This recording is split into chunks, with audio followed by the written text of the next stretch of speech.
Assalamualaikum warahmatullahi wabarakatuh. Innal hamdalillah nahmaduhu wa nasta'inuhu wa nastaghfiruh wa na'udzu billahi min shururi anfusina wa sayyiati a'malina. May yahdihillahu fala mudilla lahu wa may yudlil fala hadiya lahu. Ashhadu an la ilaha illallah wa ashhadu anna Muhammadan abduhu wa rasuluh la nabiyya ba'dah.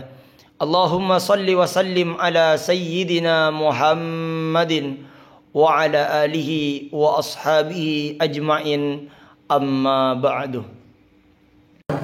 Faya ibadallah, usikum wa nafsi bitaqwallah, faqad fazal muttaqun wa la tamutunna illa wa antum muslimun. Kama qala Allah Ta'ala fi kitabil karim, a'udzu billahi minasy syaithanir rajim. Ya ayyuhalladzina amanu taqullaha haqqa tuqatih wa la tamutunna illa wa antum muslimun. Hadirin, kalimat takwa ini sering diulang, bukan hanya 1 tahun sekali, bukan hanya 1 tahun 2 kali setiap Idul Fitri dan juga Idul Adha. Tapi kalimat takwa ini dipesankan setiap Jumat, diulang-ulang untuk kita bertakwa kepada Allah. Hadirin rahimani wa rahimakumullah. Kenapa kok disebut dengan ya ayyuhalladzina amanu? Tidak dipanggil ya ayyuhan nas, dipanggil ya ayyuhalladzina amanu. Setiap pekan diwajibkan oleh Allah.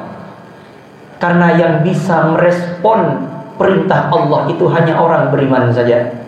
Seperti Nabiullah Ibrahim alaihissalam. Sebelum Nabi Ibrahim mengenal Allah, Nabi Ibrahim bertanya kepada ibunya, "Ibu, Tuhan itu siapa, Ibu?" Dijawab sama ibunya Nabiullah Ibrahim sebelum kenal Allah, "Tuhan kamu Ibrahim, Ibu." Nanya lagi, "Kalau Tuhannya Ibu siapa?" "Ayah kamu." Ditanya lagi, "Kalau Tuhannya ayah siapa?" "Namrud." Karena Nabi Ibrahim hidup di masanya Raja Namrud. Akhirnya Nabi Ibrahim diam dan berpikir, kok ini jadi Tuhan semua ini? Yang mana yang Tuhan sebenarnya? Akhirnya Nabiullah Ibrahim alaihissalam, wa kadzalika nuri Ibrahim malakutas samawati wal ardh. Allah kisahkan dalam Al-Qur'an, Nabi Ibrahim diperlihatkan oleh Allah kerajaan-kerajaan langit. Allah perlihatkan kepada Nabiullah Ibrahim melihat bintang. Tiba-tiba Nabi Ibrahim berkata, "Oh, ini ya Tuhan saya." Kemudian setelah melihat bintang, tiba-tiba rembulan datang. Ketika rembulan sudah bersinar, maka sinar bintang sudah agak menghilang. Katanya Nabi Ibrahim, "Oh, aku tidak senang dengan Tuhan yang sirna. Tak mungkin bintang yang aku lihat tadi itu Tuhan. Pasti yang Tuhan ini yang bulan karena lebih besar." Kemudian setelah terbenam di pagi hari, tiba-tiba Nabi Ibrahim berkata, "Oh, ternyata yang tadi malam aku lihat bukan Tuhan, tetapi dia hanya makhluk saja." Kemudian ketika terbit dari timur, yang kita lihat nanti ketika keluar dari tempat sini, kemudian terang, mampu menerangkan alam semesta ini dengan terangnya, dan mampu memberikan oksigen kalau terkena kepada tumbuhan. Katanya Nabi Ibrahim, "Hadza akbar." Oh, ini Tuhan saya karena ini lebih besar, katanya Nabi Ibrahim. Ternyata ketika matahari terbenam di ufuk barat, Nabi Ibrahim berkata, "Oh, ternyata sama-sama saja ya, sama-sama terbenam juga." Maka nanti Nabi Ibrahim berkata, "Inni wajjahtu wajhiya lilladzi fataras samawati wal ardh hanifan wa ma ana minal musyrikin." Aku tundukkan kepada Tuhan yang menciptakan alam semesta ini. Di sana tidak disebutkan nama Allah, karena Nabi Ibrahim sebelumnya tidak kenal siapa Tuhannya. Di sana disebutkan alladzi saja. Menurut ulama nahwu, ketika disebutkan alladzi, ini bermakna, ini disebut dengan isim mausul namanya. Jadi siapapun di sana boleh masuk. Jadi yang boleh jadi Tuhan, yang boleh kita sembah, yang boleh kita minta, hanya satu, Pak, yang menciptakan alam semesta ini. Jadi yang pantas menjadi Tuhan adalah yang mencipta, bukan yang dicipta. Yang pantas kita menggantungkan hidup kepada Dia adalah Dia yang menciptakan, bukan diciptakan. Akhirnya Nabi Ibrahim berkata, "Oh, Tuhanku adalah Alladzi, tidak disebutkan nama Allah di sana. Alladzi fataras samawati wal ard, yang menciptakan alam semesta ini adalah Tuhanku, kata Nabi Ibrahim. Nabi Ibrahim datang kepada bapaknya. Kata Nabi Ibrahim alaihissalam, wa idh qala Ibrahim li abihi Azar. Bapaknya Nabi Ibrahim namanya Azar. Inni atattakhidu asnaman aliha. Ayahku Azar, ayahku, kenapa kau jadikan asnaman aliha, berhala-berhala itu sebagai Tuhan? Mohon perhatikan sebentar, saya ulas dari segi bahasa. Atattakhidu asnaman aliha, menjadikan berhala itu sebagai sesembahan. Jadi berhala, patung ini dijadikan tempat, dijadikan media untuk dia bisa hidup. Betapa banyak sekarang orang menjadikan uang sebagai Tuhan. Bedanya uang dengan asnam, dengan berhala yang diciptakan oleh bapaknya, apa bedanya Pak? Sama-sama benda. Makanya kalimatnya di situ atattakhidu, dijadikan. Betapa banyak orang hidup di masa sekarang menjadikan dunia ini sebagai Tuhan bagi dia. Tadi lewat di jalan, ternyata banyak orang-orang yang masih belum sempat untuk datang ke masjid ini. Sudah waktunya hampir tadi mereka masih santai dengan pakaian yang lusuh, tidak mau berangkat ke masjid. Hadirin, Nabi Adam diturunkan ke alam semesta ini. Kata Allah Subhanahu wa taala di Quran surah Al-Baqarah ayat yang ke-30 itu, wa idh qala rabbuka lil malaikati inni ja'ilun fil ardi khalifah. Ingatlah ketika aku berkata kepada para malaikat, katanya Allah. Apa katanya Allah? Inni ja'ilun fil ardi khalifah. Malaikat, aku ingin menjadikan makhluk yang memimpin alam semesta. Ternyata banyak manusia yang tidak tahu dirinya. Dia disuruh memimpin, malah dia yang dipimpin. Kita disuruh mengatur dunia, bukan diatur oleh dunia. Makanya kemarin itu ada tanggal 9 disebut dengan hari Arafah. Arafah disebut dengan Arafah yang bermakna mengetahui. Jadi di hari Arafah kita dianjurkan untuk diam sejenak dan berpuasa. Tujuannya untuk merenung, berpikir, aku ini siapa dan mau kemana dan untuk apa. Katanya Sayyidina Ali karramallahu wajhah, halakam ru'un liman lam ya'rif qadrahu. Sungguh celaka, lam ya'rif qadrahu, orang yang tidak tahu siapa jati dirinya. Pak, Ibu sekalian, kita ini bukan hidup Pak, tapi kita dihidupkan. Dan orang tua kita yang sudah meninggal, itu sebenarnya tidak ada satupun di antara mereka yang mau meninggal. Semua mereka mau hidup. Bahkan Allah kisahkan di Quran surah Al-Munafikun, ketika nafas sudah diambil oleh malaikat maut itu, sampai di dada seseorang, kemudian dia berkata, Rabbi laula akhartani ila ajalin qarib. Ya Allah, seandainya kau tangguhkan hidup saya sedikit saja, berikan saya kesempatan hidup lagi sebentar saja, 1 detik ya Allah. Ternyata kata Allah Subhanahu wa taala, wa la yu'akhirallahu nafsan idza jaa ajaluha. Ketika nafas sudah sampai kepada ajalnya, maka tidak akan ada kesempatan lagi untuk kita hidup kembali. Pak, Ibu sekalian, orang yang mati bukan mati tapi dia dimatikan, dan orang yang hidup bukan hidup tapi dia dihidupkan. Dan orang yang tidur bukan dia tidur tapi dia ditidurkan. Ustadz, saya tidak bisa nyenyak Ustadz. Saya tidak bisa tidur kalau tidak di kasur yang empuk, di rumah yang megah. Setiap Jumat kita dianjurkan untuk membaca surah Al-Kahf. Al-Kahfi, di sana diceritakan oleh Allah Subhanahu wa taala, nahnu naqussu naba'ahum bil haqq innahum fityatun amanu bi rabbihim wa zidnahum huda. Ada 7 seorang pemuda yang mana keimanannya kuat kepada Allah Subhanahu wa taala, ditidurkan oleh Allah selama 309 tahun.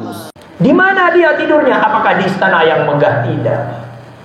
Dia tidur di dalam gua, yang mana dalam gua berpotensi ada hewan, ada ular, dan ada kalajengking, dan ada makhluk-makhluk yang lain. Tapi ketika keimanan kuat kepada Allah, dibuatlah tenang orang tersebut sampai tak terasa ternyata sudah lama tidur.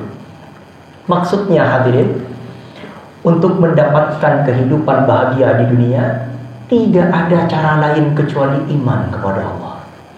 Ustaz, saya tidak akan bahagia kalau tidak punya uang. Kembali kepada yang tadi, Pak. Betapa banyak manusia sekarang mentuhankan uang dan harta. Dia mengira dengan dia membangun istana yang megah dia bahagia, dengan membangun rumah yang besar dia bahagia, dengan membeli spare bed yang mahal yang ratusan juta dia bahagia. Kata Allah Subhanahu wa taala, "Qad khalat min qablikum sunanun fasiru fil ardi." Sungguh telah datang dan sudah selesai masa-masa terdahulu sebelum kalian, kata Allah. Fasiru fil ardi, coba sekali-kali kalian jalan di muka bumi. Lihat makhluk-makhluk Allah yang durhaka kepada Allah. Fir'aun laknatullah alaihi. Ketika Allah membuat Fir'aun tidak bahagia, tidak diambil kerajaannya. Fir'aun, kata ulama tafsir, kenapa kok ngaku Tuhan? Karena Fir'aun seumur hidupnya tidak pernah sakit. Yang mana kesehatan ini harapan semua manusia, Pak. Dengan kita sehat kita akan bahagia, betul. Tetapi kalau Allah membuat seseorang tidak bahagia, ketika Allah membuat Fir'aun tidak bahagia, tidak dikurangi harta dan kesehatannya. Dia tetap menjadi raja. Dia tetap sehat, tidak sakit. Tetapi siang dan malam Fir'aun tidak bisa tidur. Disebabkan apa? Tertidurlah Fir'aun tengah malam. Tiba-tiba dalam mimpinya ada bayi kecil yang merangkak. Kemudian diambil mahkotanya Fir'aun, diturunkan. Bangun Fir'aun paginya dan bertanya kepada dukun waktu itu. Wahai dukun dan paranormal, coba lihat mimpi saya ini apa tafsirannya? Katanya tukang dukun waktu itu, nanti Fir'aun, kamu akan digulingkan oleh anak keturunan Bani Israel. Dicarilah oleh Fir'aun buat pengumuman, siapapun yang terlahir laki-laki, bunuh penggal kepalanya. Lahir laki-laki, dipotong di depan ibunya. Dan tidak punya rasa kasih sayang Fir'aun laknatullah. Tetapi karena Fir'aun musuhnya Allah, Pak, yang dicari-cari oleh Fir'aun, yang mau dibunuh oleh Fir'aun, dihantarkan oleh Allah ke rumahnya Fir'aun laknatullah. Dihantarkan. Bahkan yang memberi makan Musa alaihissalam adalah Fir'aun laknatullah alaihi. Pelajaran dari sini, kalau kita mengandalkan harta kita bahagia, kalau kita bermusuhan dengan Allah, silahkan cari kebahagiaan, kita tidak akan mendapatkan kebahagiaan. Justru yang kita takutkan, Allah akan hantarkan ke rumah kita. Kita bekerja agar kita punya kesehatan, agar punya uang, dengan uang kita sehat. Kita takut dengan sehat. Kalau kita bermasalah dengan Allah, Allah hantarkan penyakit ke rumah kita. Tetapi berbeda dengan Nabiullah Ibrahim alaihissalam. Ketika Nabiullah Ibrahim alaihissalam sudah kenal kepada Allah, yang menciptakan alam semesta ini adalah Allah Subhanahu wa taala. Ternyata Nabi Ibrahim bilang kepada bapaknya, "Inni araka wa qaumaka fi dhalalin mubin." Ayahku, aku melihat kamu berada dalam kesesatan yang nyata. Tiba-tiba katanya ayahnya, "Kalau kau tidak berhenti menasihatiku, akan kulempar kau dengan batu." Tetapi Nabi Ibrahim terus berdakwah. Tiba-tiba sampai masanya Nabi Ibrahim dikumpulkan kayu bakar, diikatlah Nabi Ibrahim, kemudian mau dibakar di api yang besar.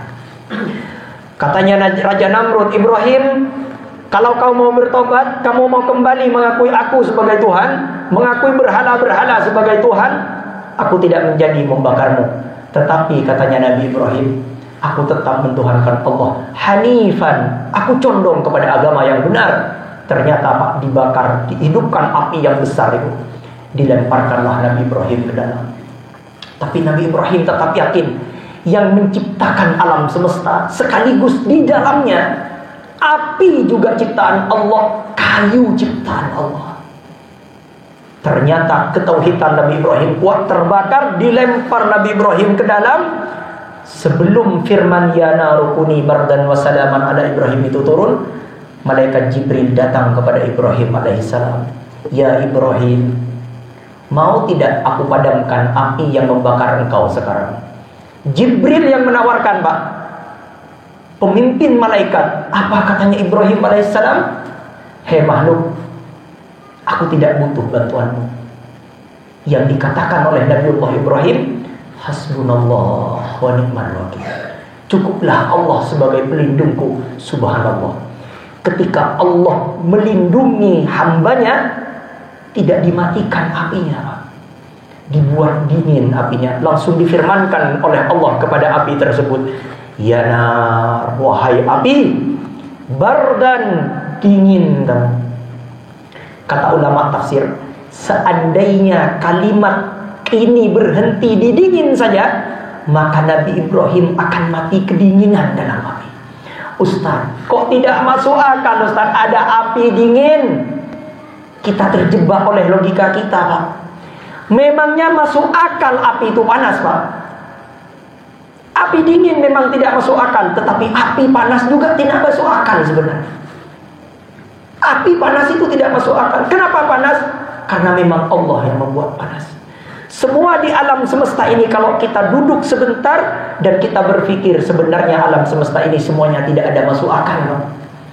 Kita yang duduk di sini tidak masuk akal sebenarnya. Kita tercipta dari air yang hina. Kenapa menjadi kita? Bahkan diteliti oleh ilmuwan, ketika sperma itu keluar, itu ada jutaan sperma yang hidup. Ternyata cuma satu yang jadi. Coba dibayangkan, seandainya jutaan sperma itu jadi manusia semua, meledak rahim ibu kita. Kembali kepada yang tadi, ketika api itu bardan, dingin, dilanjutkan oleh Allah, wassalaman ala Ibrahim, dan selamat kepada Ibrahim alaihissalam. Singkatnya, untuk menuju kepada cerita selanjutnya, Nabi Ibrahim alaihissalam sudah yakin kepada Allah subhanahu wa ta'ala. Sudah kemudian Nabi Ibrahim ingin mempunyai anak, berdoa kepada Allah tapi tidak dikaruniai anak, kemudian menikah dengan Hajar. Singkatnya, Nabi Ibrahim punya anak. Setelah Nabi Ibrahim punya anak yang bernama Ismail, bayangkan Pak, dari dulu Nabi Ibrahim mengharapkan anak, sampai nikah kedua kalinya ingin punya anak. Ternyata lahir anak soleh. Waktu lahir turun perintah Allah kepada Ibrahim alaihissalam, ya Ibrahim, letakkan anak dan istrimu biwadin ghairi dzi zar'in, di tempat yang tak ada air di sana. Tetapi karena itu perintah Allah, Pak, Nabi Ibrahim berangkat, yaitu di Mekah Al-Mukarramah. Nabi Ibrahim ada di Palestina, ke Mekah. Bayangkan berapa jauhnya. Anak baru lahir, istri masih berapa bulan dari kelahirannya, dibawa, diletakkan di sana. Saya singkat saja dulu sebentar, biar lebih tepat waktunya. Kemudian setelah diletakkan anaknya, berapa kemudian setelah Nabi Ibrahim besar, turun Nabi Ismail besar, turunlah lagi perintah dari Allah. Datang Nabi Ibrahim ke rumahnya. Tiba-tiba Nabi Ibrahim bermimpi, Pak. Mimpinya menyembelih anaknya dalam mimpinya. Perhatikan, Ustaz, kok tega ya Ustaz Nabi Ibrahim menyembelih anaknya? Memangnya Nabi Ibrahim itu tidak punya kasih sayang? Perhatikan, Pak. Kata ulama bahasa, Nabi Ibrahim alaihissalam ketika menyembelih anaknya, kenapa kok disebut dengan Ibrahim? Menurut ulama bahasa, berasal dari kata abun dan rahim. Abun rahim itu maknanya bapak yang penuh kasih sayang. Tetapi untuk perjuangan membela agama Allah dan memperjuangkan mengorbankan cintanya kepada Allah, apapun yang Nabi Ibrahim lakukan, itu pasti dilakukan oleh Nabi Ibrahim alaihissalam. Hadirin, dari mulai Nabi Ibrahim dibakar, itu pengorbanannya. Yang kedua, dari mulai Nabi Ibrahim diperintahkan oleh Allah untuk meletakkan anak dan istrinya. Kemudian yang ketiga, Nabi Ibrahim disuruh menyembelih anaknya. Semua pengorbanan Nabi Ibrahim tidak pernah dilupakan oleh Allah. Seandainya Nabi Ibrahim tidak meletakkan Hajar dan Ismail, maka sampai saat ini tidak akan ada yang namanya air Zam-Zam, tidak akan ada yang namanya sa'i. Kenapa? Karena tidak ada kepatuhan Nabi Ibrahim kepada Allah. Menjadi ritual ibadah sampai saat ini dan menjadi kenang-kenangan dan hadiah terbesar dari Allah Subhanahu wa taala. Adanya air Zam-Zam itu pengorbanan Ibrahim alaihissalam. Adanya ritual kurban itu pengorbanan Nabi Ibrahim alaihissalam. Semoga bermanfaat hadirin rahimani wa rahimakumullah, dan menjadikan kita bisa belajar dari pengorbanan Nabi Ibrahim, menjadi hamba yang taat kepada Allah dan mengorbankan semua kehidupan kita untuk mendapatkan ridhonya Allah agar kita bahagia dunia dan akhirat. Kita berdoa kepada Allah Subhanahu wa taala, innallaha wa malaikatahu yusholluna 'alan nabi ya ayyuhalladzina amanu shallu 'alaihi wa sallimu taslima. Allahumma shalli 'ala Muhammad wa 'ala ali Muhammad kama shallaita 'ala Ibrahim wa 'ala ali Ibrahim wa barik 'ala Muhammad wa 'ala ali Muhammad kama barakta 'ala Ibrahim wa 'ala ali Ibrahim fil 'alamin innaka Hamidum Majid. Kita berdoa dengan penuh khusyuk. Alhamdulillahi ala nikmatil iman wal Islam. Ya Allah, terima kasih atas nikmat iman dan Islam yang Kau berikan kepada kami semua yang hadir di tempat ini. Ya Allah, Allahumma rzuqnal istiqamah. Ya Allah, berilah kami kemudahan, berilah kami rezeki untuk istiqamah. Ya Allah, Allahumma yassir lana ziyarah Makkah wal Madinah. Ya Allah, di bulan haji ini, ya Allah, barangkali di antara kami belum sampai ke tanah suci Makkah dan Madinah. Ya Allah, mohon ya Allah, sebelum kami meninggal dunia, berilah kesempatan kami untuk menginjakkan kaki di tanah suci Makkah dan Madinah. Ya Rabbal Alamin. Allahumma yassir lana ziyarah Makkah dan Madinah. Allahumma ufir lana dhunubana. Ya Allah, barangkali kami tidak bisa datang ke Mekah dan Madinah disebabkan karena dosa-dosa kami yang banyak. Ya Allah Rabbal Alamin. Allahumma ufir lana dhunubana. Ampunilah dosa-dosa kami ya Allah. Allahumma ufir lil muslimin wal muslimat. Ampunilah dosa saudara kami yang iman, baik laki-laki dan beriman, baik laki-laki dan perempuan. Allahumma firli wa liwalidayya warhamhuma kama rabbayani shaghira. Ya Allah, ampunilah orang tua kami, bapak ibu kami. Ya Allah, kasih sayangilah beliau mereka semua. Ya Allah, seperti mereka menyayangi kita waktu kecil. Allahumma rabbana atina fid dunya hasanah wa fil akhirati hasanah wa qina adzabannar. Walhamdulillahi rabbil alamin.